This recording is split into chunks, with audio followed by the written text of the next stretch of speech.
I've spent a pretty embarrassing amount of my life avoiding things because I didn't have anyone to do them with. So recently, I decided to stop waiting. For the longest time ever, I always had someone that I was able to do things with. I was never really alone. To be honest with you guys, that I think that's a problem. I think that hindered my growth. I feel like when you do things alone and when you spend time alone and just get to know yourself better, I feel like you tend to become a more self-understanding person. You gather a perspective of yourself that you never knew before, because when you're with other people, you don't really think about those things. You're always interacting with that person or that group, and you're not really deep into thought and trying to hang out with yourself and trying to talk to yourself and understand yourself. And to be honest with you guys, not a lot of people can do that because it's a tough thing to finally face yourself and to be okay with your own company. And I think it's going to be a lifelong struggle, especially for me. So recently, I decided to stop waiting.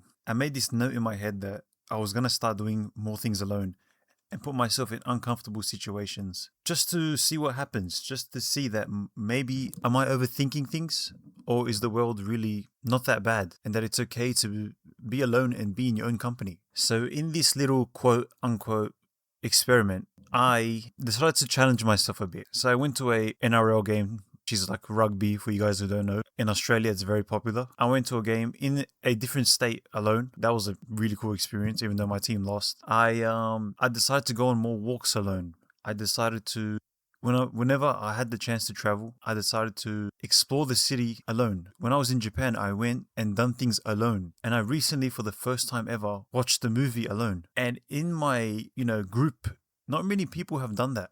I didn't realize how common going to the movies alone was. And to be honest, for the longest time, I was always scared of doing it. But when I finally did it, it was one of the best experiences ever. I was able to focus on the movie more than I ever have. And I was able to garner a newfound appreciation for movies while watching them alone. Now, that's not to say that watching movies and doing stuff with other people is inherently bad. It actually enhances the experience. Of course it does. It enhances the experience 120,000%. Now, if you don't have the privilege of having a lot of friends or people that want to hang out, then I want you guys to understand that doing things alone is not too bad. It's not a bad thing. You can make it fun in your own way. 100%. It's sometimes it's lonely. Sometimes you don't want to do things alone. But if you have no other choice, why rob yourself of that experience? If you want to go see something and no one else wants to see it with you, fucking go do it by yourself. It doesn't matter. I got tired. I got sick and tired of waiting for people to do stuff with me when they didn't want to do those things. I got sick and tired of waiting for their permission. And inherently, I was giving them permission to do the things that I wanted to do because I didn't want to do them alone. How insane is that shit?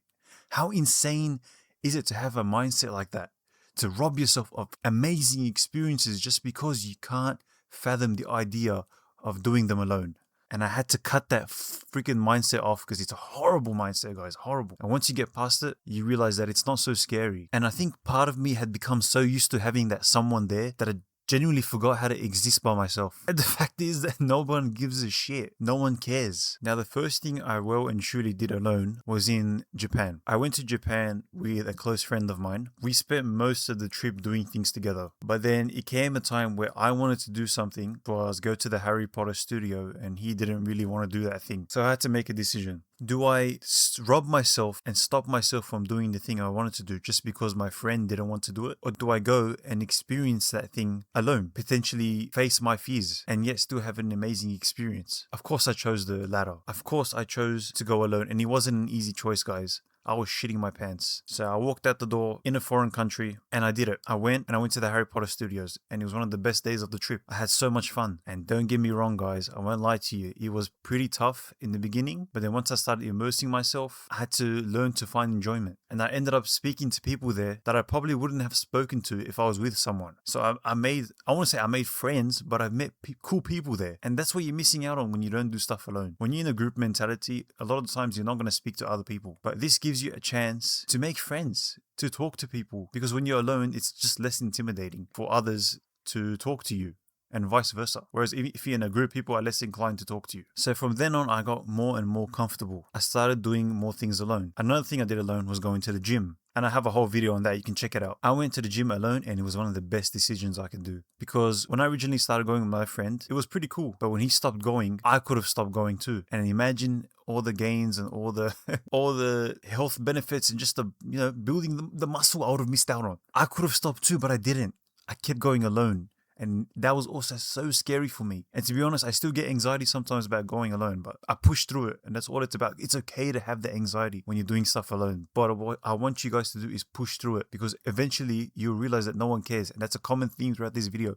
No one cares. And initially it was so strange, but the gym finally became a part of my life. And I think the gym was actually the first time I realized that doing something alone doesn't mean doing something wrong. So a couple of weeks ago, or a month ago almost, The Odyssey came out and I watched it with 6 of my mates. Now, after I watched that movie, I really wanted to watch it in IMAX, but tickets were selling out fast and I knew that if I didn't jump on it, I'd miss out eventually for a long time, especially if I wanted to get all my friends with me again, and that was not going to happen. So what I did is I booked the IMAX ticket alone. This is something I've been really excited about, being excited about watching movies alone. And I've done it once before, but this time I was really excited about it. I really wanted to challenge myself. The IMAX in my city is a long way away. It's all the way in the Sydney city, and I live outside of the city. So I had to make a whole day out of it. I had to take the train alone. I had to walk pretty decent amount alone and sit in the packed theater alone. There was literally no seat that was not taken. So I was literally surrounded by people. When I went, it was probably top 5 cinema experiences of my life. And imagine if I had decided not to go. Imagine that. I would have missed out on that. And would you rather miss something that you really want to experience because no one's with you? Or would you go out and experience it alone? And I realized to myself that I'd rather go alone. Now, I've been alone and I've been lonely. When you're alone, you're just physically by yourself. That's literally the definition of it. But when you're lonely, you're disconnected from people. You're disconnected from society. You're disconnected from friends, from family. And I've been both. But I want to tell you guys that they're not the same thing. They're really not the same thing. Because you can be alone and have an amazing day. Or you can be surrounded by friends, family, people, and feel completely isolated. Feel completely alone. And honest to God, and I'm telling the fucking truth, guys, that I've experienced both. And I think I spent years treating being alone like it was the same thing as being lonely. And I'll tell you something right fucking now. They're not. They're absolutely not. Now let's talk about the spotlight effect. When you're doing things alone, in the back of your mind, you have this thought that everyone is going to notice you. Everyone is going to notice that you're alone. But in reality, and this is a mindset that I want you guys who struggle to do this stuff alone, I want you guys to grasp this mindset. Nobody gives a flying shit. Especially if you're alone, nobody cares. No one bats an eye. No one cared. For the longest, I thought people were going to look at me weirdly because I'm alone and I'm doing things alone. But I could not be more wrong. Everyone's busy thinking about themselves. Everyone's living their own lives. The person at this restaurant isn't thinking, bro, look at that guy eating alone. They're thinking about their own food. The people in the cinema are not thinking about you. The people in the gym, which I thought would be the case where people would actually look at me and say, what the hell's wrong with this guy? No one gave a fuck. And if somebody does notice, bro, so fucking what? So what if someone does notice? You don't need permission from strangers to live your own life. Waiting for people means waiting for life. Friends get busy. As you grow older, they get jobs, they get families, they get married. Responsibilities grow. Not everyone's on the same life trajectory. I'm certainly not on the same level as a lot of my friends. I used to do everything with my ex. Everything. If my friends couldn't do it, I'd go to my ex and I'd do things with her. She was a lot more hyper independent than I ever was. And I think that was another reason that hindered the relationship. Sometimes relationships end. And there's a lot of things that I missed out on because I just didn't want to do them alone. I missed out on concerts. I missed out on certain movies I wanted to see that I didn't see. And the worst thing I missed out on was years of gym. For the longest time, I didn't want to go gym because I didn't want to go alone. And I wish I didn't have that mindset back then because I'd be in a far better off position gym-wise now if I had started all the way back then, if I had just got over my stupid lack of confidence. And that's when I realized, man, if you wait for someone else, you miss experiences. You're not going to get confidence from before doing the things alone. You're going to get confidence after you do them. You have to do the uncomfortable thing. When I went alone, I realized after I survived. And every time you do something alone, you become more confident in yourself. It's a muscle. It's something you have to train because being alone can actually teach you who you are. When nobody else is there to influence what you do, you find out what you actually enjoy. For example, you go watch a movie by yourself. You get whatever drink you want, you get whatever popcorn you want. After, say you want to go get an ice cream and go for a walk. Some of your friends are going to be like, oh, no, I can't bother. I just want to go home. Oh, let's go do something else. Or let's go do this. Let's go do that. But when you're alone, you can literally dictate the whole hangout. You can literally dictate whatever the fuck you want to do. And I think there's a sort of freedom in that. A nice freedom. A nice feeling. Now, this isn't cope. This isn't cope, man.